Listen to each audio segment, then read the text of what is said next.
Ibu, kita tahu nggak siapa yang memandikan jenazah kita? La ilaha illallah. Lihat, pelakukanlah jenazah seperti mana dia masih hidup.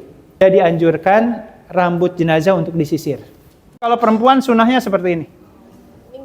Kita mulai ya, materi plus dengan praktek. Ada manakin nggak? Innal hamdalillah nahmaduhu wa nasta'inuhu wa nastahdi wa natubu ilaihi wa asyhadu an la ilaha illallah wahdahu la syarika lah wa asyhadu anna Muhammadan abduhu wa rasuluhu amma ba'du.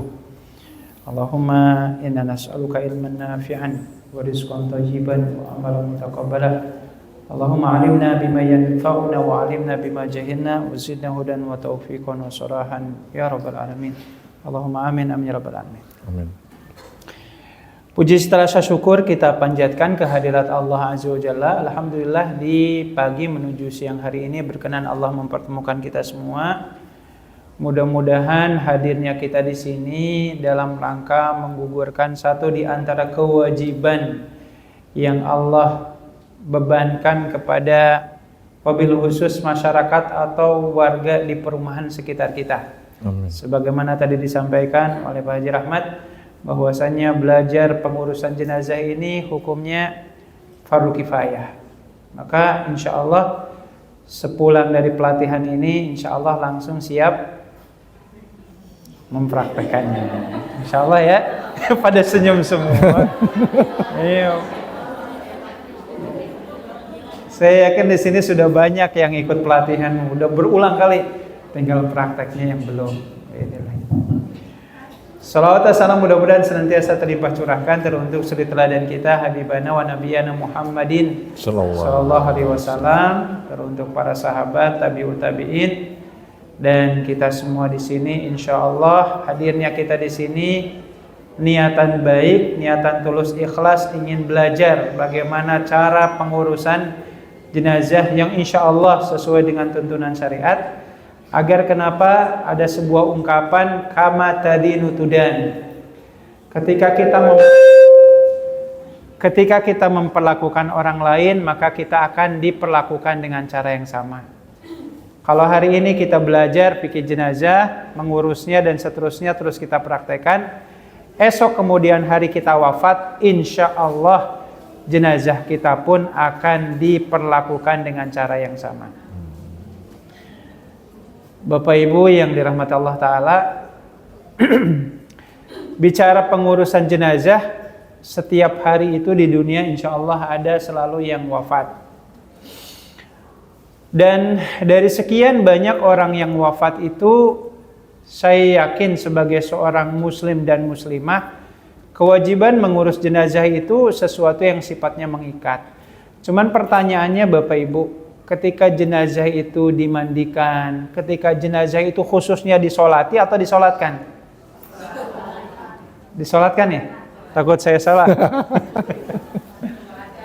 Pertanyaannya, ketika jenazah itu disolatkan, Bapak Ibu yakin nggak yang nyolatinnya itu hafal doanya?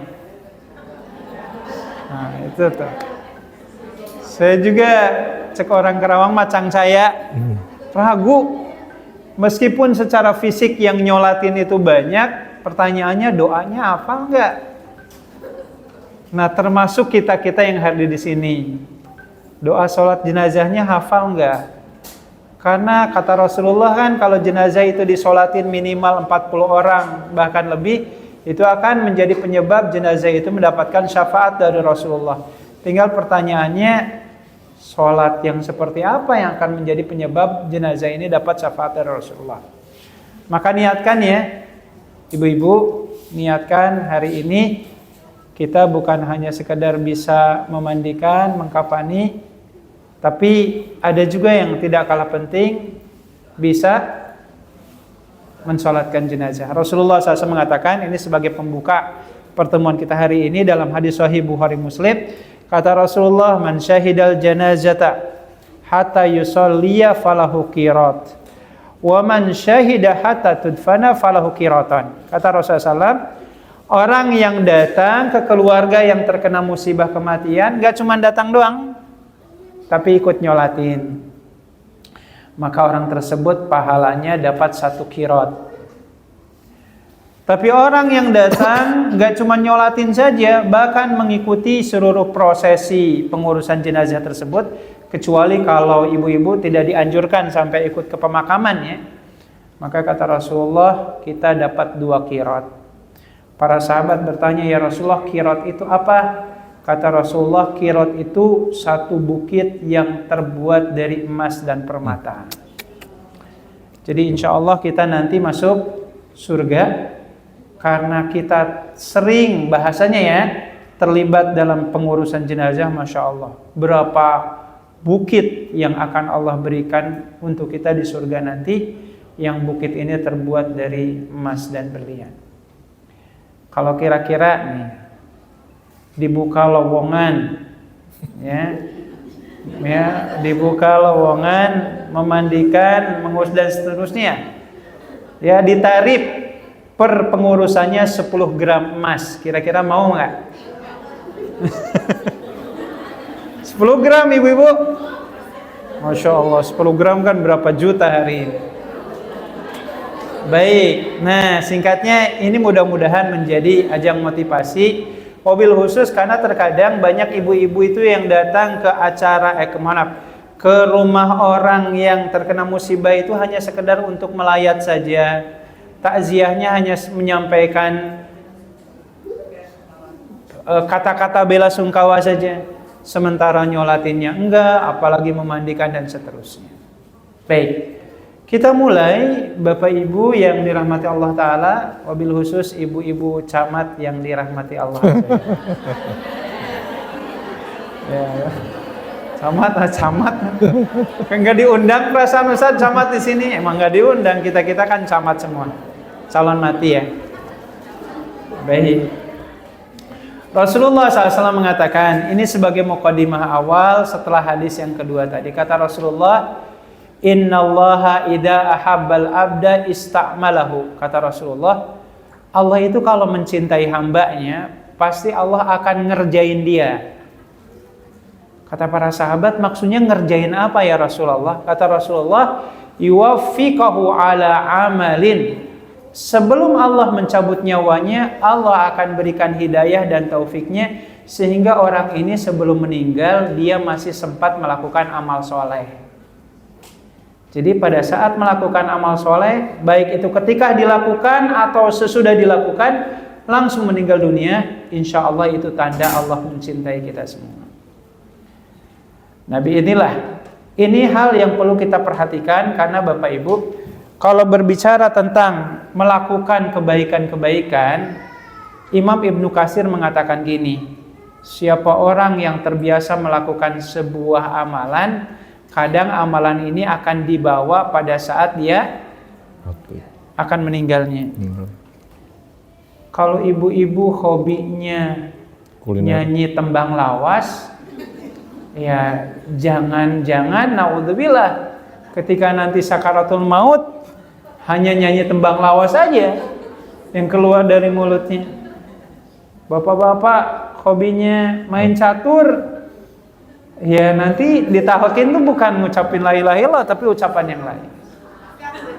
Nah, ini yang kita khawatirkan. Maka menyongsong datangnya kematian, sakaratul maut, Bapak Ibu, mari kita mempersiapkan diri untuk banyak-banyak beramal.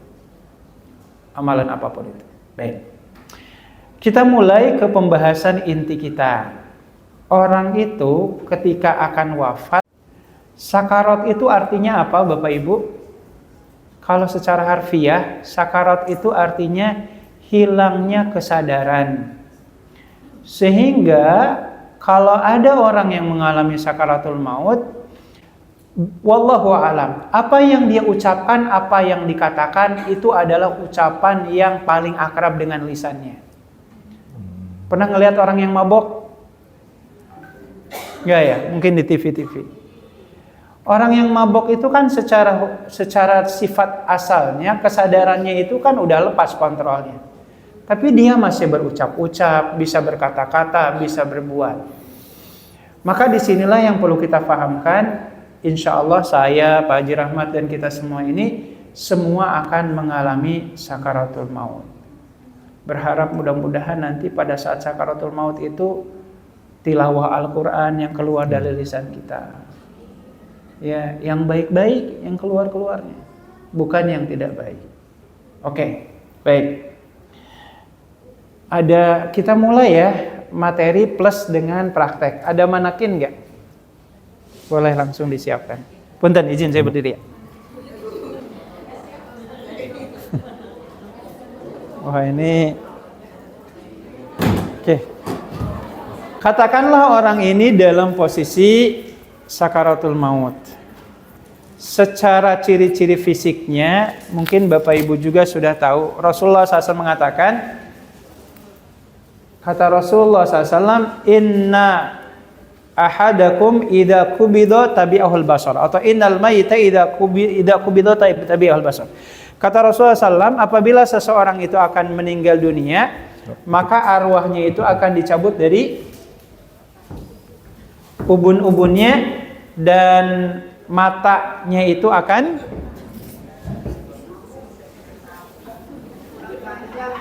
nggak apa-apa. Oke ya, baik ya. Insya Allah fokus. Nggak pikir-pikir yang lain nih, aman-aman. Jadi ketika seseorang itu dicabut nyawanya atau arwahnya, kan arwahnya diambil dari ubun-ubunnya dan matanya itu langsung mengikutinya. Dan di saat yang sama, ya, dari mulai kaki itu suhu tubuh mulai kerasa. Ya, jadi hari ini kalau ibu-ibu yang kakinya kedinginan, inilah siap-siap. Jadi mulai kerasa. Dan biasanya ada beberapa pengalaman ketika seseorang itu akan meninggal dia berbicara. Ya, bunda atau ayah, kaki saya sudah mulai dingin. Dia kan ngerasa. Ketika kita pegang merasa gitu, seperti itu. Nah, kalau sudah ada tanda-tanda seperti ini, Bapak Ibu sekalian dirahmati Allah Ta'ala, hal yang pertama yang harus kita lakukan adalah pertama, pastikan posisi badan dari orang yang akan meninggal ini persis seperti yang dicontohkan hari ini ya. Jadi ambil contoh Bapak Ibu, kiblat itu sebelah sana ya. Kiblat sebelah sana dan posisi badan harus seperti ini. Di mana posisi kepala di sebelah kanan kita, kakinya di sebelah kiri. Gitu ya. Jadi kalau ada orang yang akan sakaratul maut, posisinya seperti ini. Ya, jadi enggak sembarang posisi. Kalau bisa seperti ini afdolnya seperti ini. Jadi kepalanya di sebelah kanan dan posisi kita menghadap ke arah kiblat. Sunnahnya gitu. Ketika memungkinkan. Sesudah itu apa? Langkah yang kedua adalah diusahakan selama memungkinkan. Pastikan bagian kepala dan badannya dihadapkan ke arah kiblat. Seperti ini. Seperti ini. Gitu ya. Dan posisi kita sambil mentalkinkan, ya, mulut kita didekatkan ke telinganya. Gitu ya. Jadi seperti ini. Dan ingat Bapak Ibu, saya mewanti-wanti, kalimat talqin itu yang keluar dari lisan kita ketika kita bimbing orang ini akan meninggal hanya satu lafaz saja. La ilaha illallah. Tidak ditambah-tambah, tidak dikurang-kurang. Ustaz, saya mau nambah 2 kalimat syahadat. Kepanjangan Bapak Ibu. Udah cukup aja Allah. Enggak seperti itu. Apalagi bilangnya nyebut bisa ngucapin la ilaha illallah karena Allah yang memperteguh keimanan kita di dunia ini. Jadi banyakin Bapak Ibu latihan dari sekarang ngucapin la ilaha illallah. Ngucapin. Biar jadi kebiasaan. Intinya itu. Ya, karena ketika sudah menjadi kebiasaan, mudah-mudahan ketika nanti saya dan kita semua ini sakaratul maut, Allah memudahkan lisan kita untuk mengucapkan lafaz yang sama. Amin. Kata Imam Ibnu Katsir, man ta'awwada ala syai'in mata alaihi wa man mata alaihi bu'isa fihi. Kata Imam Ibnu Katsir, siapa orang yang punya kebiasaan, biasanya itu akan terbawa saat dia akan wafat. Dan siapa orang yang meninggal berdasarkan kebiasaannya, maka dia akan dibangkitkan dengan kondisi yang sama. Baik, nah ketika kita sudah mentalkin dengan lafaz tadi ya, kalau ada yang bertanya, Ustadz, gimana ya orang yang akan meninggalnya ini bolot umpamanya? Bukan artis ya, bolot itu artinya apa? Tuli. Ya, izin Allah. Atas kemahakuasaan Allah, orang yang tuli di saat akan wafat, penenggarannya dikembalikan kembali oleh Allah SWT. Dikembalikan. Karena Allah memastikan kepada kita semua, pada saat kita terlahir ke alam dunia ini, panca indera yang pertama kali aktif adalah telinga kita. Dan panca indera yang paling terakhir dimatikan oleh Allah pada saat kita wafat, telinga kita juga. Jadi itu poinnya. Maka ketika nanti kita berhadapan dengan orang yang akan sakaratul maut, kita pastikan kitanya harus tenang dulu ya. Tenang, gak usah manggil-manggil ustadz, nelpon. Keburu orangnya wafat. Ya. Pak Haji Rahmat datang ke sini mau talqin, enggak usah. Sama kita saja ya. Ya, tinggal kita tenang, berikan orang ini ketenangan. Jadi jangan sampai ketika orang ini akan wafat, melihat kita nggak tenang. Aduh Bapak, jangan wafat sekarang, cicilan rumah belum selesai. Nah, berikan ketenangan. Oke ya, berikan ketenangan. Nah, bentuk ketenangannya apa? Tadi ketika kita membimbing, ngucapin talqin itu kita perlahan-lahan. La ilaha illallah. Lihat sejenak. La ilaha illallah. Bagaimana kalau pasiennya dalam kondisi sudah koma di ICU, tetap talqinnya sama. Tapi berjeda. La ilaha illallah, jeda sejenak. La ilaha illallah. Sampai kapan Ustaz? Sampai izin Allah orang ini dipastikan wafat. Ustaz, orang ini sakaratul mautnya 2 hari 2 malam. Ada yang kayak gitu. Ada yang kayak gitu.